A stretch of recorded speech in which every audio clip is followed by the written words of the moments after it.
Ladies and gentlemen, I would very much like to thank you for organizing this important Congress for the safeguarding of the intangible heritage of humanity.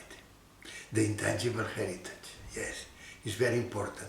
You know that at the beginning in 1972 was Victorino Veronese, the Director General of UNESCO, who created the World Heritage, natural and cultural heritage. And 10 years later, in Mexico, in Mundiacult, there was the presentation by Melina Mercuri, a very important lady that was at this moment Minister of Culture of Greece.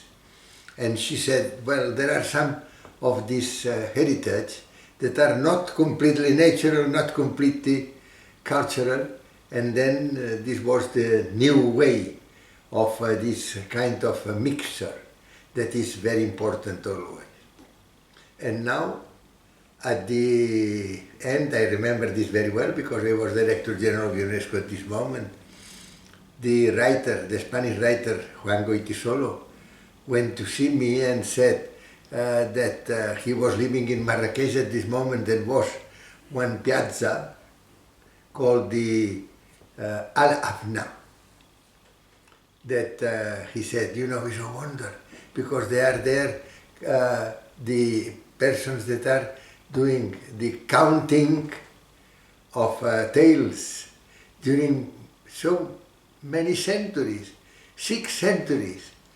And this was really very influential in the culture of these Moroccan persons.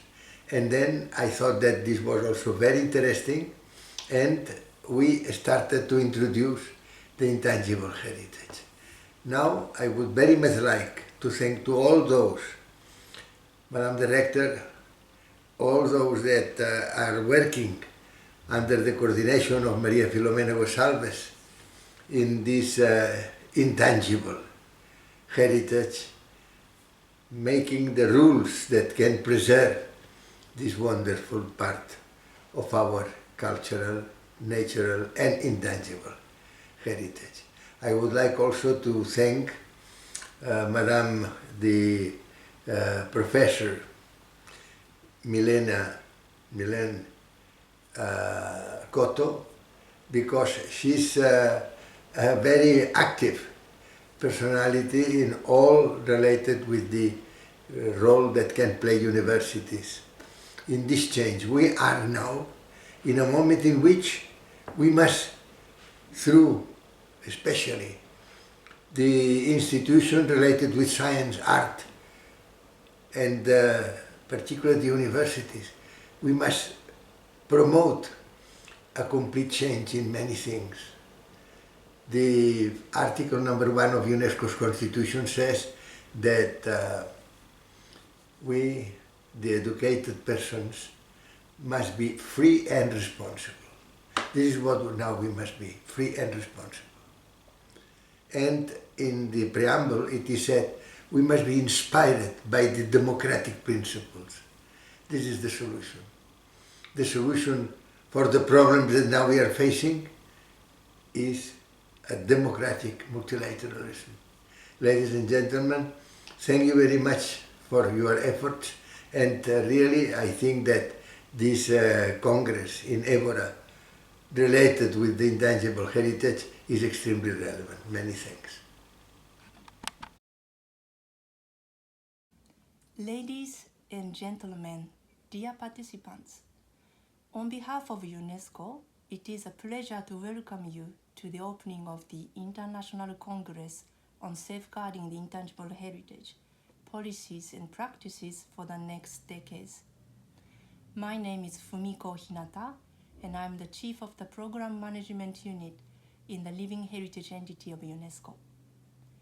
Allow me to first congratulate the UNESCO Chair in Intangible Heritage and Traditional Know-how at the University of Évora for organizing this event on the occasion of the 10-year anniversary of the establishment of the chair, and of course, the 20th anniversary of the 2003 Convention for the Safeguarding of the Intangible Cultural Heritage.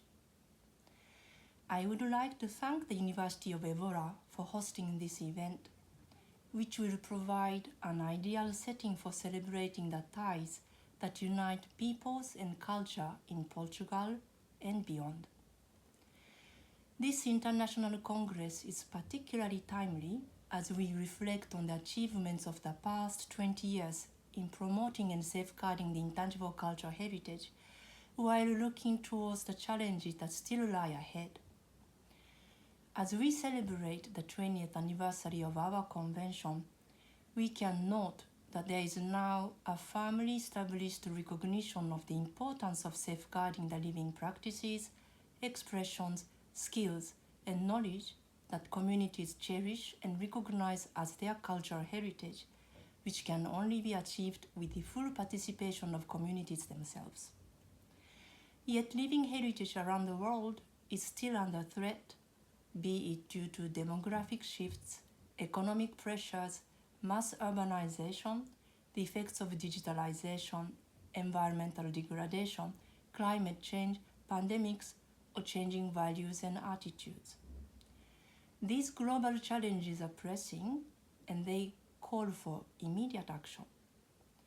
To that effect, we are now looking towards how the Convention and Living Heritage can respond to the needs and challenges of sustainable development.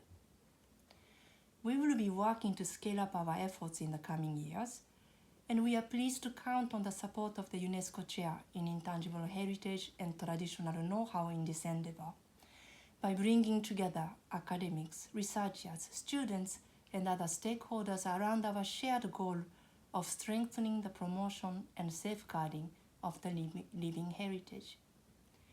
I wish you all productive discussions, and I very much look forward to learning more about the outcomes of this International Congress. Thank you.